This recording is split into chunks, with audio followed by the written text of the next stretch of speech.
ஒன்னே ஒண்ணு சொல்றேன், இந்த பிசினஸ் ஜெயிக்கணும்னா ஒரு சிம்பிள் ஒரு சின்ன கதை சொல்றேன். அந்த கதையை கேளுங்க. கதை கேக்குறீங்களா? ஓகே. கிருஷ்ணாவும் அர்ஜுனும் நடந்து போயிட்டு இருப்பாங்க. நடந்து போயிட்டு இருக்கும்போது ஒரு பிச்சைக்காரன் கிடைப்பான் வழியில. பிச்சைக்காரன் கிடைக்கும். அவன் சொல்லுவான், கொஞ்சம் கொடுங்க, காசு கொடுங்க. அர்ஜுன் வந்து ஒரு பேக் ஃபுல்லா கோல்டு இருக்கும். அந்த கோல்டு எடுத்து கொடுத்துருவான் அந்த பிச்சைக்காரனுக்கு. அது வாங்கினால பிச்சைக்காரன் ரொம்ப சந்தோஷமாயிடுவான். ஓ சாரி, மன்னிச்சிடுங்க. சந்தோஷமாயிடும். அவன் சொல்லுவான், ஆஹா, இதுல வந்து நான் என்னோட பில்டிங் மாளிகை கட்டுவேன், என் பொண்டாட்டிக்கு நகை நட்டு வாங்கி தருவேன் அப்படின்னு சொல்லி சந்தோஷமா போயிட்டு இருப்பான். வழியில வந்து ஒரு திருடன் கிடைச்சிருவான். திருடன் வந்து புடுங்கிட்டு ஓடி போயிடுவான். அடுத்த நாள் திருப்பி அவன் பிச்சை எடுத்துட்டு இருப்பான். பிச்சை எடுத்துட்டு இருப்பான். அர்ஜுன் சொல்ல, நேற்று தான் நான் கொடுத்தேன் உனக்கு. இல்ல இல்ல, இந்த மாதிரி ஆச்சு, திருடிட்டு போயிட்டான். சரி அப்படியா? ஒரு வைரம் கொடுப்பான், நல்ல பயங்கரம், நல்ல வைரம். அதை பார்த்து அவனும் சந்தோஷமாயிடுவான். ஆஹா, இதை வச்சு திருப்பி அவனடா நான் மாளிகை கட்டுவேன், என் பொண்டாட்டிக்கு நகை நட்டு வாங்கி தருவேன், அந்த மாதிரி நினைச்சிட்டு போயிட்டு இருப்பான். போவான், வீட்டுக்கு போவான். ஒரு பானை இருக்கும். அந்த பானையில டைமண்ட் வச்சுட்டு நிம்மதியா தூங்கிடுவான். காத்தால அவன் பொண்டாட்டி தண்ணி பிடிக்க போகும்போது அந்த பானையை எடுத்துட்டு போயிடுவான். அந்த பானையை எடுத்துட்டு போகும்போது தண்ணியை வந்து முழுங்கி தண்ணி எடுக்கும் போது அந்த வயிறும் போயிடும். திருப்பி அடுத்த நாள் அவன் பிச்சை எடுத்துட்டு இருப்பான். அர்ஜுன் சொல்லுவான், என்னடா நேத்து கொடுத்தேன் திருப்பி நீ கிருஷ்ணா நீயே சொல்லு அப்படின்னு. கிருஷ்ணா வந்து 2 கோல்டு காயின்ஸ் எடுத்து அவங்க கையில கொடுப்பான். போ அப்படி எடுத்துட்டு போ அப்படின்ட்டு. சரி, என்ன இதை வச்சு நான் பண்றதுன்னு சொல்லி அவன் அப்படியே சோகமா போயிட்டு இருப்பான். ஒரு மீன்காரன் வந்து மீன் பிடிச்சிட்டு இருப்பான். அங்க வந்து மீன் துடிச்சிட்டு இருக்கும். அவன் சொல்லுவான், இதை வச்சு எதுவும் ஆக போறது இல்லை, அட்லீஸ்ட் இந்த மீனையாவது காப்பாத்தலான்னு சொல்லி அந்த 2 தங்கத்தையும் கொடுத்துட்டு மீன் எடுத்துட்டு கடல்ல போட்டுருவான். அந்த மீன் தப்பிச்சுக்கும், உயிரும். அது கடல்ல போட்டவன மீன் வாயிலிருந்து வைரம் வரும். வைரம் வந்தவன ஐயோ கிடைச்சிச்சு அந்த சந்தோஷத்துல கத்துவான். பின்னாடி தங்கம் எடுத்துட்டு போற திருட இருப்பான். ஐயோ கத்தாத ஓடி வந்து இந்த உன் தங்கத்தை தரேன்னு சொல்லி தங்கத்தையும் கொடுத்துருவான், வைரமும் கிடைச்சிரும். இது 2மே வந்து கிருஷ்ணாவும் அர்ஜுனும் பார்த்துட்டு இருப்பாங்க. அப்போ அர்ஜுன் கேட்பா, இது என்ன நடக்குது இங்க? நான் கொடுத்த தங்கம் வைரம் எல்லாத்தையும் தொலைச்சிட்டான், நீ கொடுத்த 2 காயின், அதை வச்சு இவன் இந்த மாதிரி எல்லாமே கிடைச்சிச்சு. நீ தங்கம் வைரம் கொடுக்கும் போது அவன் வெறும் அவனை பத்தி தான் யோசிச்சான். வீடை கட்டுவேன், பொண்டாட்டிக்கு நகை வாங்கி தருவேன். அந்த 2 காயின்ஸ் கொடுக்கும் போது அவன் வேற உயிரை காப்பாற்ற போனான். அந்த வேற உயிரை காப்பாற்ற போனதுனாலதான் அவனுக்கு எல்லாமே கிடைச்சது. இந்த பிசினஸ்ல உண்மையாவே நீங்க ஜெயிக்கணும் அப்படின்னா, நான் சம்பாதிக்கணும், என்னோட பணம் இருந்தீங்கன்னா சம்பாதிக்கவே முடியாது. இது என்னோட பிசினஸ். இது நம்ம வந்து மக்களுக்காக செய்யறோம். நீ டவுன்லைனுக்காக நல்லது செய், தானாவே உனக்கு எல்லாமே நல்லது நடக்கும். நீ வெறும் எனக்காக நான் என் பணம் என் ஐடி அப்படின்னு நோண்டிங்கன்னா லைஃபை ஜெயிக்க மாட்டீங்க. லைஃப்ல பெரிய அளவுக்கு சாதிக்கணும், இந்த முன்னாடி உட்கார்ந்த ஆளுங்களை மாதிரி நீங்க ஜெயிக்கணும் அப்படின்னா டீமுக்காக உழைங்க. டீமுக்காக உழைச்சவன் தான் இங்க முன்னாடி இருக்கிறவன். டீமுக்காக உழைக்கிறவன் தான். அதே மாதிரிதான் நீங்களும் ஜெயிக்கணும் அப்படின்னா டீமுக்காக செய்யுங்க. மிச்சம் எல்லாம் பணம் எல்லாம் தானாவே வரும். நீங்க நினைக்காத பணம் வரும். வெறும் டீமுக்காக உழைக்கணும். இன்னைக்கு நீங்க எந்த நிலைமையில இருக்கீங்க அது விஷயம் இல்லைங்க. நீங்க எந்த பொசிஷன்ல இருக்கீங்க, எந்த கஷ்டத்துல இருக்கீங்க, டிஸ்ட்ரிபியூட்டரா இருக்கீங்களா இல்லையா, ஆக போறீங்களா, இல்ல சில பேர் ஃபுல் டைம் வேற எங்கேயோ ஜாப் பண்ணிட்டு இருப்பாங்க. நான் ஒண்ணு சொல்றேன், லைஃப்ல எந்த நிலைமையில இருக்கீங்கன்றது முக்கியம் இல்லைங்க, என்ன பண்ண போறன்றது தான் முக்கியம். உங்களுக்கு சாம்சங் கம்பெனி தெரியுமா? சாம்சங் தெரியுமா? அப்போ கத்துங்க தெரியும். இன்னைக்கு ஆண்ட்ராய்டு மொபைல்ல நம்பர் 1, ரைட்டா ராங்கா? உங்களுக்கு தெரியுமா இந்த சாம்சங் கம்பெனி ஆரம்பிக்கும் போது என்ன ஆரம்பிச்சான்ட்டு? ஒரு கிராசரி ஸ்டோர் தான் சாம்சங். கிராசரினா என்ன தெரியுமா? காய்கறி போயிட்டு வாங்குவோமே நம்ம ரிலையன்ஸ் ஸ்டோர்ல, அந்த மாதிரி பிக் பஜார்ல, தெரியுமா இல்லையா? அப்படிதான் ஆரம்பிச்சான் சாம்சங். ஆனா இன்னைக்கு என்ன ஆரம்பிச்சா இன்னைக்கு எங்க இருக்கான், எந்த லைன்ல இருக்கான்னு பாருங்க.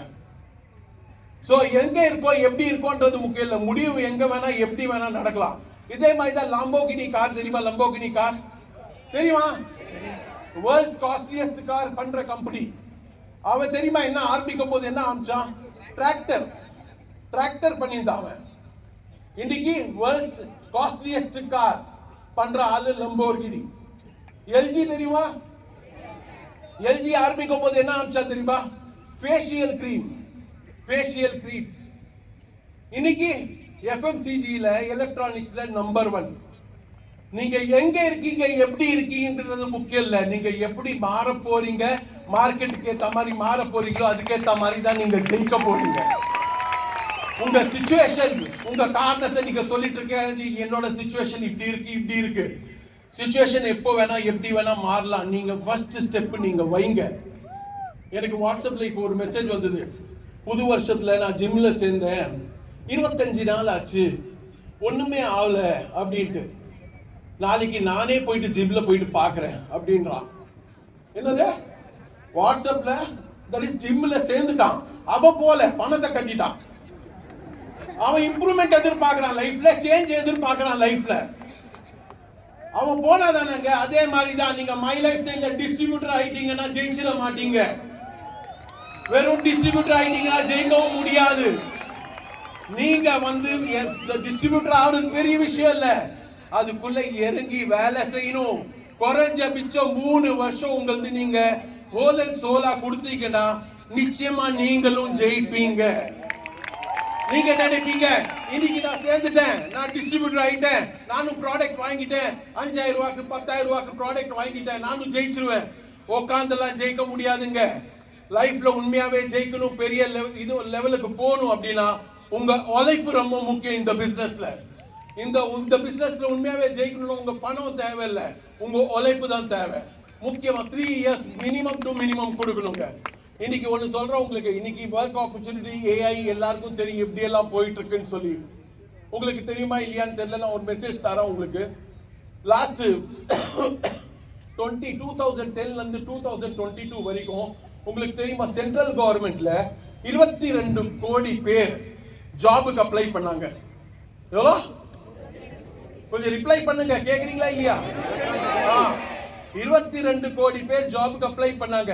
உங்களுக்கு தெரியுமா ஜாப் எவ்வளவு பேருக்கு கிடைச்சது? கவர்மெண்ட் ஜாபுக்கு 22 கோடி பேர் அப்ளை பண்ணாங்க.